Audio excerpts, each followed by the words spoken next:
जी हाँ दोस्तों, गूगल की तरफ से एक बहुत बड़ा अनाउंसमेंट हुआ है इंडिया के पर्सपेक्टिव में, जहाँ पर गूगल ने अनाउंस किया है कि गूगल जो 10 बिलियन डॉलर है वो इंडिया में इन्वेस्ट करेगा 5 to 7 ईयर्स में, जो कि एक बहुत बड़ी बात है। और इस न्यूज़ को हमारे प्राइम मिनिस्टर ने अपने ट्वीट हैंडल में जो है उसको इंडोर्स किया है, उसको बताया है जनता के सामने। और उन्होंने लिखा भी है कि this morning had extremely fruitful interaction with सुंदर पिचाई जो कि गूगल और अल्फ़ाबेट उसकी जो पेरेंट कंपनी है उसके सीईओ हैं। सो उन्होंने उसका डिस्कशन किया, उसके बाद में ये अनाउंसमेंट किया गया है, जो कि प्राइम मिनिस्टर ने ट्वीट के जरिए जनता को बताया है। जो कि कहाँ-कहाँ ज़्यादा यूज़फुल होगा उसमें भी प्राइम मिनिस्टर ने मेंशन किया है। That will transform the lives of Indian farmers, youngsters and entrepreneurs. So ये 3 सेक्टर, जो 4 सेक्टर हैं स्पेशली, उसमें काफ़ी ज़्यादा बेनिफिट होने वाला है। सो ये है सुंदर पिचाई, जो कि गूगल के सीईओ हैं और ये इंडियन ओरिजिन हैं, और इन्होंने यहाँ पे ही शिक्षा ली थी।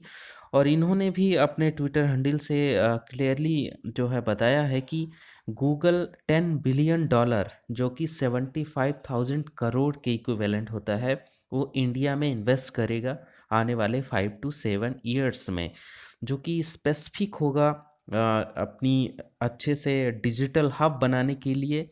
और डिजिटलाइजेशन जो फंड है उसका स्पेशल उपयोग जो होगा वो जैसा प्राइम मिनिस्टर ने बताया था, हेल्थ सेक्टर में होगा, एग्रीकल्चर सेक्टर में होगा, कम्युनिकेशन बेटर होगी। सो ये सारी जो कीज एरिया है जिसमें कि उसका यूटिलाइजेशन होगा और सर्विसेज जो यूनिक वे में लोगों को पहुंच सके और अच्छे से कम्युनिकेट करके अपने बिजनेस को बढ़ाया जा सके।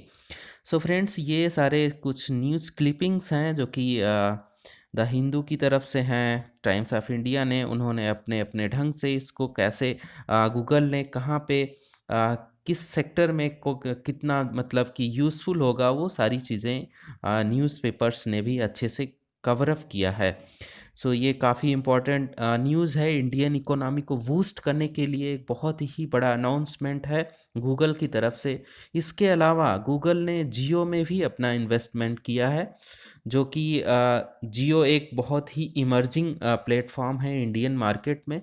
और जियो ने बहुत सारे जो क्लासेस हैं या बहुत सारा डेटा कंजम्पशन है, लोगों का जो इंटरेक्शन है टुवार्ड्स डेटा कंज्यूम करना या नेट इंटरनेट को एक्सेस करना, उस सारी चीज़ों में जियो ने बहुत बड़ा रेवोल्यूशन क्रिएट किया है। सो इसमें भी बहुत ज़्यादा बेनिफिट होगा। सो मोस्ट इम्पॉर्टेंट हम लोग जानते हैं कि इस जो फंड का यूटिलाइजेशन होगा वो कहाँ कहाँ होगा, जो किन किन मोस्ट इम्पॉर्टेंट एरियाज हैं वो कौन कौन से हैं। सो पहला है लैंग्वेज के क्षेत्र में, दैट मीन्स हर भारतीय के लिए अपनी भाषा, चाहे वह हिंदी, तमिल, पंजाबी या कोई भी भाषा हो, उसमें अच्छे से पहुंच बनाना और उससे रिलेटेड जो जानकारियां हैं उसमें एक्सीलेंसी प्रोवाइड करना। ठीक है। सो ये बहुत ही इम्पोर्टेंट न्यूज़ है कि अपनी ही लैंग्वेज में अगर कोई बिजनेस शुरू करता है तो उसके ग्रोथ के जो चांसेस हैं वो बढ़ते चले जाते हैं। दूसरा जो यूटिलाइजेशन होगा इस फंड का किस एरिया में होगा, नए उत्पादों और सेवाओं का निर्माण करना जो भारत की महत्वपूर्ण ज़रूरतों के लिए गहराई से प्रासंगिक हो। दैट मीन्स जो नए नए प्रोडक्ट्स हैं उसको इनिशिएट करना, उसको बनाना, जो कि लोगों तक आसानी से पहुंच सके और लोग उसका अच्छे से यूज़ कर सकें। तीसरा जो मोस्ट इम्पॉर्टेंट है, सेवाओं को सशक्त बनाना, जैसे कि वो जारी रखते हैं, और डिजिटल परिवर्तन करना। ओके। सो बहुत सारी जो सर्विसेज हैं उसको इम्प्रूव करना, उसके कम्युनिकेशन को इन्हांस करना, लोगों तक इजीली एक्सेस हो। सो ये थर्ड इम्पॉर्टेंट जो इसका यूज़ होगा, उस एरिया में इसका प्रयोग होगा।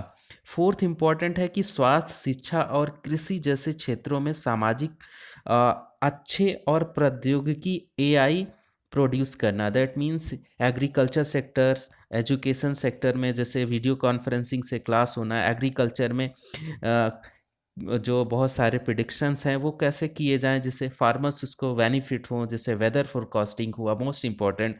उसके अलावा जो आर्टिफिशियल इंटेलिजेंस है, आर्टिफिशियल इंटेलिजेंस को भी बढ़ावा देना है।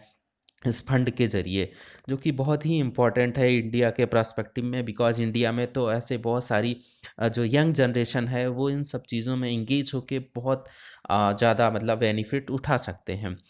सो अगर हम दोस्तों इंडिया में स्मार्टफ़ोन यूज़र्स की बात करें, क्योंकि ये जो फंड है ये कहीं न कहीं इंटरनेट से डायरेक्टली लिंक है, और इंटरनेट जो कि मोबाइल सेवा से लिंक्ड है, तो बहुत ज़्यादा कोरिलेट होता है दोनों का आपस में। सो इंडिया जो कि सेकंड लार्जेस्ट मार्केट है स्मार्टफ़ोन यूज़र्स के मामले में, फर्स्ट पे है चाइना जो कि 850 मिलियन जहाँ पे स्मार्टफ़ोन यूज़र्स हैं। इंडिया में 500 मिलियन स्मार्टफ़ोन यूज़र्स हैं, जो कि एक बहुत बड़ा नंबर है।